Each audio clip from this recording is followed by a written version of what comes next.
Hello students, welcome to my channel.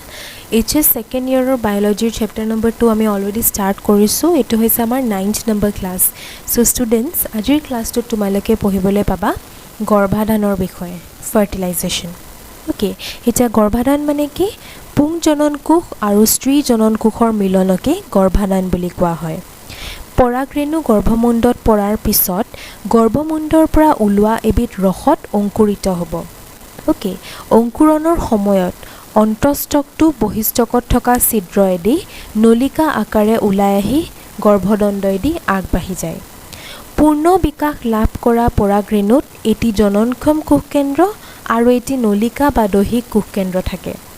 পৰাগৰেণু অংকুৰণৰ পিছত এই দুয়োটা কোষকেন্দ্ৰ পৰাগ নলিকালৈ ওলাই আহে আৰু নলিকাডাল গৰ্ভদণ্ডয়েদি আগবাঢ়ি যোৱাৰ লগে লগে দুয়োটা কোষকেন্দ্ৰও নলিকাৰ ভিতৰদি আগবাঢ়ি যায়. নলিকাডাল গৰ্ভদণ্ড ভেদ কৰি শেষত গৰ্ভাশয়ৰ দাঁতিয়েদি আৰু কোনো ক্ষেত্ৰত ডিম্বকমূল ভেদ কৰিও ভ্ৰূণস্থলীৰ কাষ চাপে. গতিকে যেটো নলিকা আছে এই নলিকাটো আল্টিমেটলি ক'ত কাৰ কাষ চাপিব ই আল্টিমেটলি ভ্ৰূণস্থলীৰ কাষ চাপিব. ইতিমধ্যে এক গুণ ক্ৰমোজম থকা জননক্ষম কোষ কেন্দ্ৰটো বিভাজিত হৈ দুটা পুংজনন কোষৰ সৃষ্টি কৰে. নলিকা কোষ কেন্দ্ৰৰ এতিয়া আৰু কোনো কাম নথকাত নষ্ট হৈ যায়. গম পাইছানে ষ্টুডেণ্টছ? তাৰ পিছৰ ফেজটো কেনেকুৱা হয় আমি চাই লওঁ নেক্সট ডায়েগ্ৰামত. অ'কে, এতিয়া গৰ্ভাধানৰ প্ৰক্ৰিয়াটো আমি চাওঁ কেনেকুৱা হয়. নলিকাটো যেতিয়া ডিম্বক ৰন্ধ্ৰয়েদি সোমাই গৈ ভ্ৰূণস্থলীক স্পৰ্শ কৰিব তেতিয়া নলিকাৰ আগটো ফাটি যায় আৰু পুংজনন কোষ দুটাৰ এটা ভ্ৰূণস্থলীৰ মুখৰ ফালে থকা ডিম্বাণুৰ লগত লগ লাগে আৰু আনটো ভ্ৰূণস্থলীৰ মধ্যভাগত থকা নিশ্চিত কোষকেন্দ্ৰৰ লগত মিলিত হয়. গতিকে এই দুটা তোমালোকে মন কৰিছানে? পুংজনন কোষ ইয়াৰে এটা গৈ পেলাই এই স্ত্ৰী জনন কোষ বা ডিম্বাণুৰ লগত লগ লাগিব. ঠিক আছে, আৰু ছেকেণ্ডটো গৈ পেলাই চেণ্টাৰত থকা নিশ্চিত কোষকেন্দ্ৰৰ লগত লগ লাগিব. এইখিনিতে গৰ্ভাধানৰ ক্ৰিয়া শেষ হৈ পিছৰ প্ৰক্ৰিয়া আৰম্ভ হয়. এই মিলন হোৱাৰ পিছতে গৰ্ভাধান প্ৰক্ৰিয়াটো শেষ হয় আৰু তাৰ পিছত নতুন প্ৰক্ৰিয়া আৰম্ভ হয়. গৰ্ভাধানৰ পিছত স্ত্ৰী জনন কোষৰ চাৰিওফালে এটি বেৰ গঠিত হয়. এই অৱস্থাত ইয়াক ভ্ৰূণাণু বোলা হয়. ভ্ৰূণাণু শেষত বীজৰ ভ্ৰূণলৈ ৰূপান্তৰিত হয়. গতিকে এই যে স্ত্ৰী জনন কোষ আৰু পুংজনন কোষৰ মিলন হ'ল, মিলনৰ ফলত কি পোৱা যাব? ভ্ৰূণ পোৱা যাব. অ'কে, আনটো পুংজনন কোষ আৰু নিশ্চিত কোষকেন্দ্ৰৰ মিলন হৈছিলে. সেই মিলনৰ ফলত আমি কি পাম? ভ্ৰূণ কোষ কোষকেন্দ্ৰ উৎপত্তি হ'ব.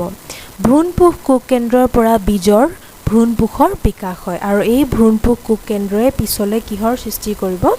বীজৰ ভ্ৰূণ কোষৰ সৃষ্টি কৰিব.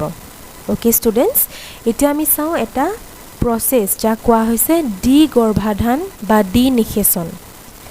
পৰীক্ষাত খুবেই আহি থাকে, গতিকে কিনো হয় সেইটো আমি চাওঁ. গৰ্ভাধানৰ ফলত এগুণ ক্ৰমোজম বিশিষ্ট পুংজনন কোষৰ লগত এগুণ ক্ৰমোজম বিশিষ্ট স্ত্ৰী জনন কোষৰ মিলনৰ ফলত যি ভ্ৰূণাণুৰ সৃষ্টি হয় তাত ক্ৰমোজম সংখ্যা দুগুণ হয়. হয়নে? এটা স্ত্ৰী জনন কোষ আৰু এটা পুংজনন কোষৰ ফলত যিটো ভ্ৰূণাণু পালোঁ সেই ভ্ৰূণাণুৰ ক্ৰমোজম সংখ্যা কিমান? অভাৰঅল দুগুণ হ'ব, টুৱাইচ এন. আনফালে আনটো পুংজনন কোষৰ লগত নিশ্চিত কোষকেন্দ্ৰৰ যি মিলন হ'ব সেই মিলনৰ ফলত যিটো আমি ভ্ৰূণপোষ কোষকেন্দ্ৰ পাম তাৰ ক্ৰমোজম সংখ্যা কিন্তু কিমান হ'ব? 3 গুণ হ'ব. কাৰণ নিশ্চিত কোষকেন্দ্ৰ আছিলে দুগুণ, তাৰ লগতে এটা পুংজনন কোষ লাগি গ'ল, গতিকে অভাৰঅল আমি ইয়াত কিমান পাম?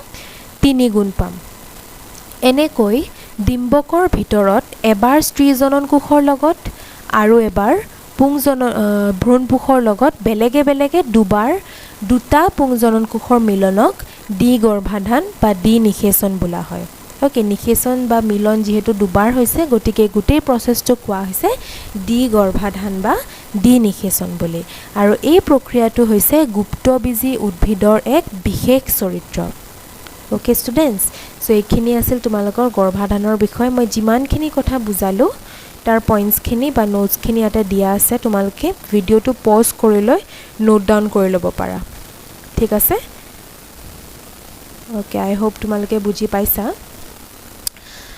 আৰু ষ্টুডেণ্টছ যদি কোনোবা মোৰ চেনেলত নতুনকৈ আহিছা আৰু এতিয়ালৈকে ছাবস্ক্ৰাইব কৰা নাই দেন কাইণ্ডলি ছাবস্ক্ৰাইব কৰি ল'বা তেতিয়াহে তোমালোকৰ ভিডিঅ'জৰ কণ্টিনিউটিটো মেইনটেইন হৈ থাকিব আৰু নেক্সট ক্লাছত আমি চাম গৰ্ভাধানৰ পিছৰ কি কি পৰিৱৰ্তন হয় okay thank you very much